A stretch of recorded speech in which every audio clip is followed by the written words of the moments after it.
till I can't no more. I got the horses in the back, horse stock is a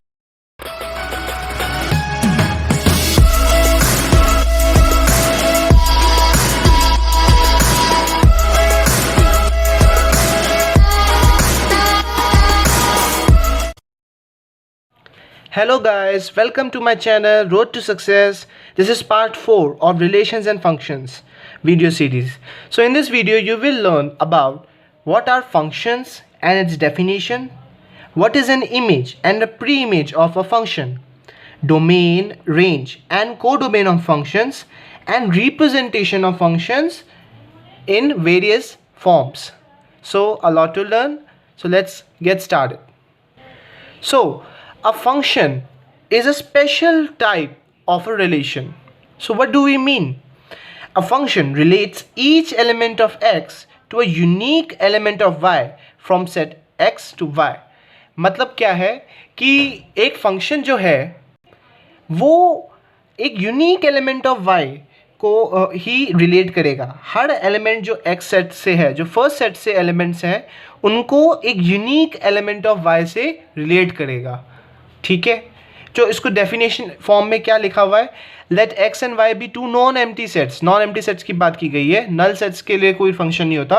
a subset of X Y, ये मैं आपको इसको black से लिख देता हूँ क्योंकि ये क्रॉस मल्टीप्लाई वाला साइन है, ये कार्टेशियन प्रोडक्ट वाला साइन है. तो एक्स कार्टेशियन प्रोडक्ट वाई का सबसेट को हम फंक्शन कहते हैं. Just like relations, so functions and relations both are subsets of Cartesian product of the two sets जिनमें relate कर रहा है वो function.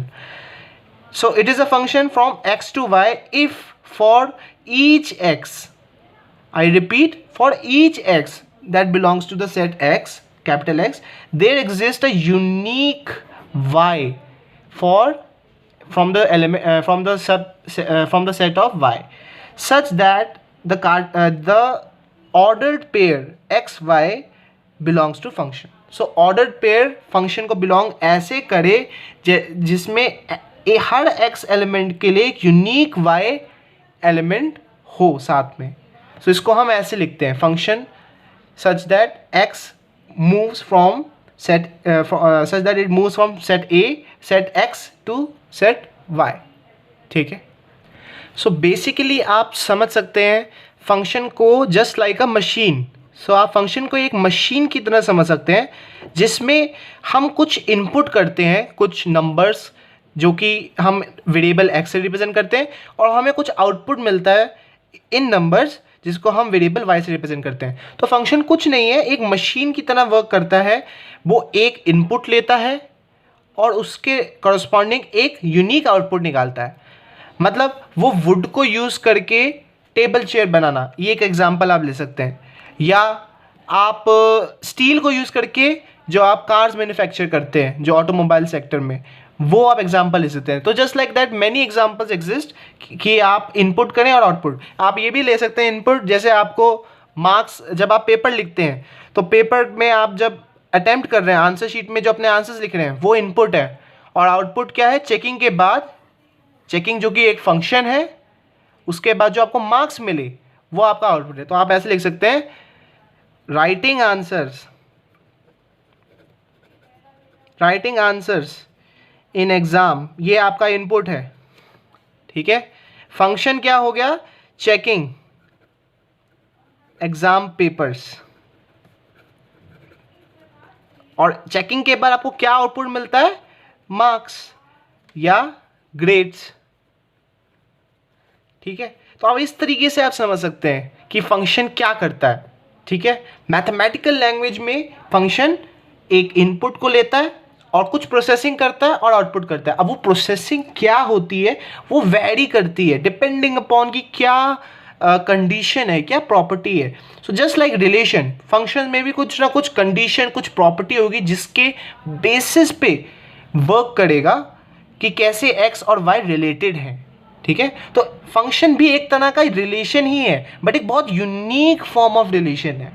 अब उसकी यूनिकनेस क्या है, वो ये है कि हर इनपुट के लिए एक यूनिक आउटपुट मिलना चाहिए. मतलब इनपुट, एक हम इनपुट को रिपीट नहीं कर सकते कि सेम दो इनपुट्स के दो अलग आउटपुट नहीं हो सकते, ठीक है। जिसने एक आंसर लिखा उसको 4 मार्क्स मिले और किसी ने सेम वही आंसर लिखा और उसको 6 मार्क्स मिल गए उसी क्वेश्चन के।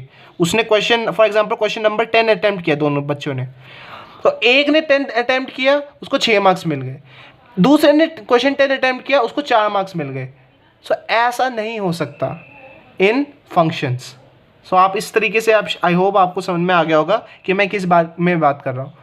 तो आप इनपुट एक अगर है, अगर मैंने क्वेश्चन 10 अटेम्प्ट किया है तो मैक्सिमम मार्क्स, देखिए मार्क्स वेरी हो सकते हैं, ठीक है, वो आपके इनपुट पे डिपेंड करता है। तो क्वेश्चन 10 के आपको 4, 2, 1, 6 कुछ भी मार्क्स मिल सकते हैं, जितना भी वो टोटल मार्क्स जितने हैं। तो आपकी इनपुट एक ही रहेगी, आउटपुट आपके वेरी कर सकते हैं डिपेंडिंग अपॉन कि इनपुट क्या है, बट इनपुट आपकी दो होकर डिफरेंट आउटपुट्स नहीं प्रोड्यूस कर सकती, ठीक है। सेम इनपुट डिफरेंट आउटपुट नहीं प्रोड्यूस कर सकती, ये चीज़ आपको ध्यान रखनी है बस फंक्शंस में। So now let us look at the another concept which is image and pre image of a function. अब इमेज प्री इमेज क्या होती है? Image is the unique element Y of set Y, ठीक है। तो image अगर हम simple भाषा में कहें तो जो हमें सेकेंड कंपोनेंट मिलता है प्रोसेसिंग के बाद, जो हमें कंपोनेंट मिलता है वाई, वो इमेज कहते हैं। और जो इनपुट था हमारा उस फंक्शन के अंदर, जो हमने डाला था उस फंक्शन में एक्स, उसे हम प्री इमेज कहते हैं। तो इसकी नोटेशन हम इसको ऐसे लिखते हैं दैट वाई, जो कि जिसे हम इमेज भी कहते हैं और कभी कभार डिपेंडेंट वेरिएबल कहते हैं। क्यों डिपेंडेंट? इसे हम डिपेंडेंट क्यों कहते हैं? देखिए वेरिएबल तो है ही, एक्स भी है वाई भी है, हमें पता है वाई और एक्स दोनों ही वेरिएबल्स हैं, बट यहाँ डिपेंडेंट इसलिए कहा गया है क्योंकि वाई की वैल्यू डिपेंड करती है कि एक्स क्या डाला। फंक्शन में जोन सी एक्स की वैल्यू डालेंगे उस हिसाब से वाई की वैल्यू चेंज होती रहेगी। जैसे फॉर एग्जांपल अगर मैं वुड डालूंगा मशीन के अंदर, चॉपिंग मशीन में अगर मैं वुड डालूंगा तो मुझे वुड का बुरादा मिलेगा, लेकिन अगर मैंने क्लॉथ डाला तो मुझे क्लॉथ का मिलेगा, है ना। तो मेरा इनपुट के ऊपर डिपेंड करता है कि मुझे आउटपुट क्या मिलेगा, इसलिए वाई को हम डिपेंडेंट वेरिएबल कहते हैं और एक्स को हम प्री इमेज या इंडिपेंडेंट वेरिएबल कहते हैं, क्योंकि एक्स किसी चीज़ पे डिपेंड नहीं कर रहा लेकिन वाई कर रहा है एक्स के ऊपर। और इसको हम इस वे में लिखते हैं where F stands for function, ठीक है। ये हम फॉर्म है और ये फॉर्म बहुत बार यूज होगी। आप आगे जाके जब हायर क्लास में डिफरेंशिएशन कैलकुलस वगैरह में जब जाएंगे तो बहुत बार आप ये फॉर्म देखेंगे, इस वे में बहुत बार आप देखेंगे कि हमने फंक्शन को ऐसे रिप्रेजेंट किया हुआ है। चलो अब हम पढ़ते हैं डोमेन और रेंज क्या होती है फंक्शन की। जस्ट लाइक रिलेशन, डोमेन जो होगी वो हमारी फर्स्ट कंपोनेंट्स होंगे, ठीक है। लेकिन यहाँ पे एक ट्रिक है, फर्स्ट कंपोनेंट्स हमारे जो डोमेन के हैं, इस बारी जो भी हमारा सेट होगा, जैसे x से y अगर हमारा फंक्शन वर्क कर रहा है तो सारे x की कोई ना कोई वैल्यू होनी चाहिए। मतलब डोमेन के अंदर जो भी वैल्यूज़ हैं x के सेट की, उन सब के अंदर वो सारी x की वैल्यूज़ को हम डोमेन कहेंगे, ठीक है। मतलब जो x सेट है वो पूरा हम डोमेन कहलाएगा फंक्शन का। और रेंज क्या होगी? जो भी कॉरस्पॉन्डिंग इमेजेस फॉर्म होती हैं, जो भी कॉरस्पॉन्डिंग वैल्यूज जनरेट होती हैं, जब हम एक एक एलिमेंट x सेट x से डालते जाएंगे फंक्शन के अंदर, वो सारी वैल्यूज़ को हम रेंज ऑफ f कहेंगे, ठीक है। और उनको हम डोनेट करते हैं function by f of x। So codomain को हम क्या कहें, और रेंज को भी हम इससे रिप्रेजेंट कर सकते हैं, क्योंकि मैंने जैसे आपको नोटेशन में लिखवाया था y equals f of x।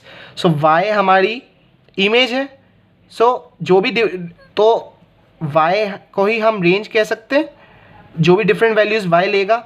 और y किसके इक्वल है? फंक्शन ऑफ x के, तो हम डायरेक्टली इसको भी रेंज कह सकते हैं। और कोडोमेन क्या होता है?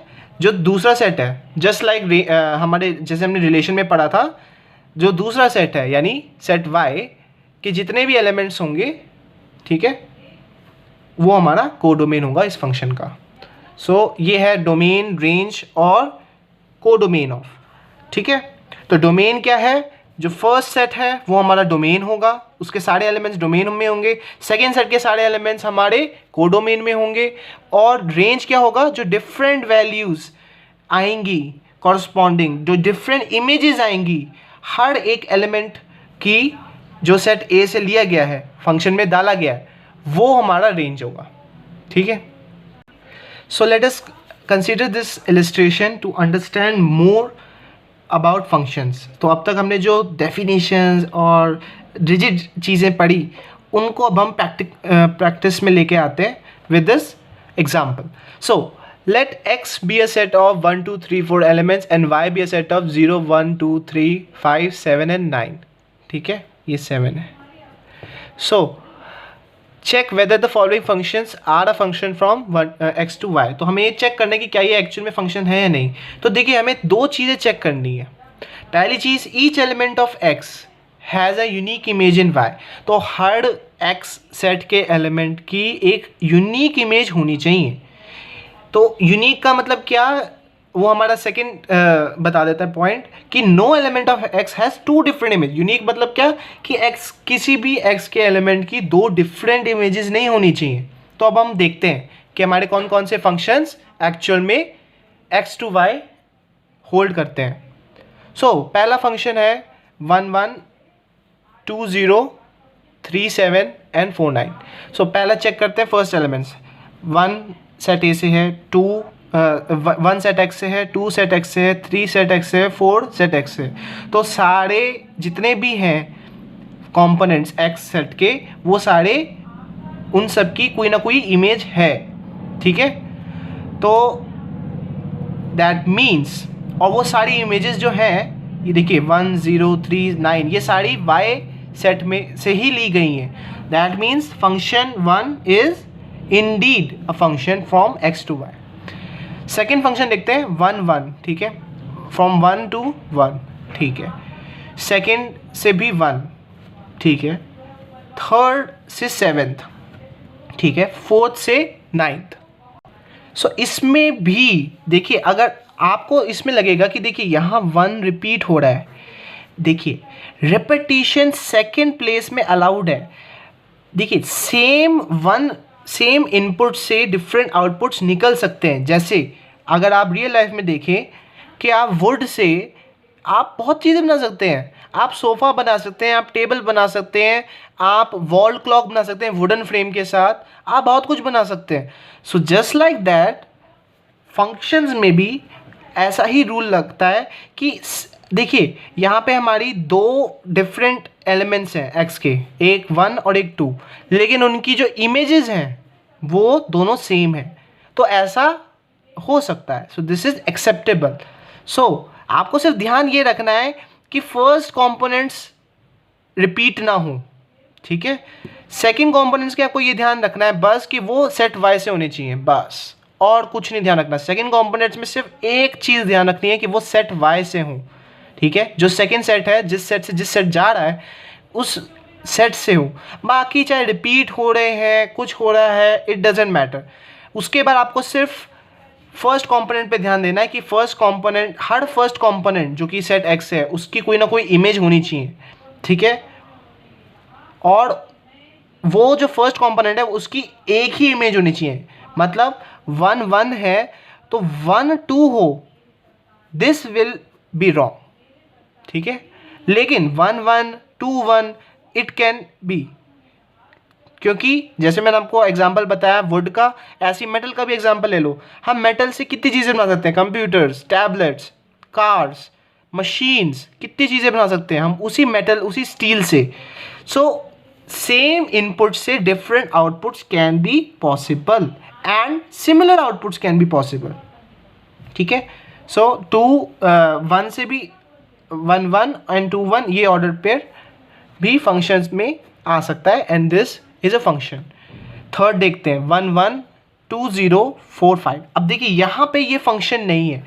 बताऊँ कैसे, क्योंकि फर्स्ट जो हमारी थिंग जो चेक करनी थी वही ये नहीं फॉलो कर पा रहा.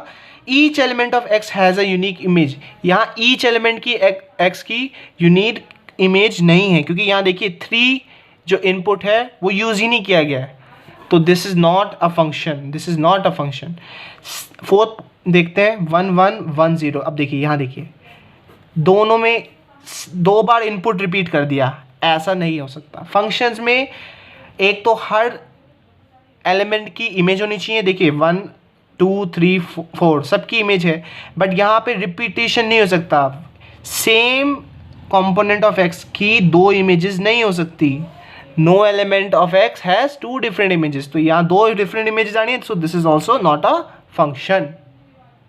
सो अब हम इन फंक्शंस को डायग्रामेटिकली देखते हैं जो हमने अभी तक पढ़े, और इनको देखते हैं कि कैसे कैसे डायग्रामेटिकली एरो डायग्राम के अकॉर्डिंगली कैसे कैसे फंक्शन, क्या क्या चीज़ें अलाउड है फंक्शन में. देखिए यहाँ देखिए सारे यूनिक हैं. 1 का 1 है, 2 का 0 है, 3 की 7 इमेज है, 4 की 9 इमेज है. सो सारी इमेजेस डिफरेंट है. So this can be true for a function. Second जो हम देखते हैं, यहाँ देखिए, यहाँ दो जो हमारे एलिमेंट्स हैं फर्स्ट सेट के, सेट x के, वो सेम इमेजेस आ रही हैं. So this is also allowed. So we can have a case where elements of set x can have same image in set y. So this is also possible and this is also acceptable. So third function जो हमें दिया हुआ है उसमें हमें देखिए यहाँ पे एक इमेज, हमारा एक एलिमेंट की कोई इमेज नहीं है. This cannot be possible. So in functions her element of first set की इमेज होनी चाहिए. यहाँ 3 की नहीं है, 3 की होनी चाहिए इमेज. ठीक है. So this is not possible in functions. जो फोर्थ है हमारा सेट F4, उसमें देखिए आप देख रहे हैं कि सेम एलिमेंट की दो इमेजेस आ रही हैं. This is also not allowed. So same element of x की दो इमेजेस नहीं हो सकती, और किसी एलिमेंट को हम छोड़ नहीं सकते. हर x के एलिमेंट की एक इमेज होनी चाहिए एंड ओनली वन. वो इमेज भले सेम हो, दो एलिमेंट्स की भले हो same, as we have seen in this F2 case कि 1 और 2 की सेम इमेज आ रही है. It is allowed. लेकिन ऐसा नहीं हो सकता कि किसी एलिमेंट की कोई इमेज नहीं है या फिर किसी एलिमेंट की दो इमेजेस आ रही हैं. ठीक है. So these are all the basics that you need to know about functions.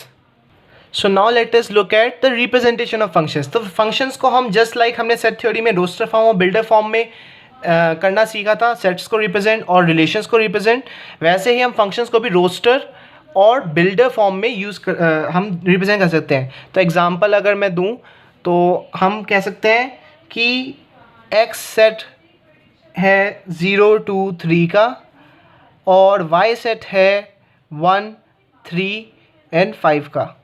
ठीक है. 1 3 and 5 का. तो हम फंक्शन कह सकते हैं, फंक्शन हमारा होगा 0 1 2 3 and 3 5. ये एक वैलिड फंक्शन है. ठीक है. ये रोस्टर फॉर्म में हमने लिखा. अब सेट बिल्डर फॉर्म में हम कैसे लिख सकते हैं? सेट बिल्डर फॉर्म में हम जैसे लिख सकते हैं, अगर मैं एक फंक्शन बनाना चाहूँ, ऐसे एलिमेंट्स ऑफ फर्स्ट, ऐसे उसमें ऐसे फर्स्ट कंपोनेंट्स हो जो कि लेस हो सेकंड कंपोनेंट से बाय 4. यानी मैं अगर बेसिकली कहूँ कि मुझे अगर किसी भी एलिमेंट से 4 माइनस करना है, फर्स्ट एलिमेंट से 4 लेस करके सेकेंड एलिमेंट चाहिए, तो मैं कैसे लिखूँगा उसको? मैं उसको लिखूँगा function in which the ordered pair is this such that x belongs to set capital X, y belongs to set capital Y, where the first component, अब देखिए मुझे first component चाहिए 4 less. ठीक है. मुझे 4 less than the second component, तो मैं लिखूँगा x is 4 less than y. इस वे भी मैं लिख सकता हूँ, फंक्शंस को रिप्रेजेंट कर सकता हूँ. फॉर्मूला वाला वे क्या हो गया? अब मैं इसी को अगर फॉर्मूला के वे में लिखना चाहूँ तो x 4 लेस देन y है, तो y क्या होगा? 4 ज़्यादा होगा x से, तो ये एक फंक्शन हो गया. तो ये फॉर्मूला वे हो गया फंक्शन को रिप्रेजेंट करने का. तो हम एल्जेब्रिक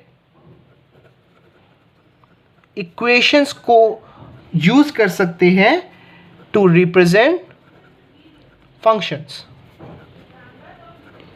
और एरो डायग्राम तो हम सबको पता ही है. अब मैं फर्स्ट एग्जांपल का एरो डायग्राम अगर बनाऊं, मैं लिख लेता हूं दोबारा से.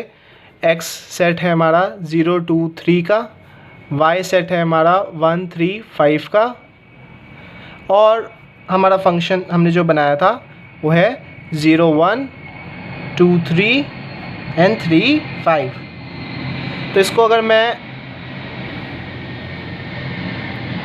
एरो फॉर्म में दिखाऊं, एरो डायग्राम की फॉर्म में, फ्रॉम x टू y, तो मैं हम अब दिखाएंगे इसको। x के पहले एलिमेंट लिख देते हैं 2 3 0 2 3, और y के हो गए 1 3 एंड 5। हमारा क्या क्या फंक्शन हमारा क्या था, 0 का रिलेशन 1 से, तो एक ये हो गया, 2 का 3 से,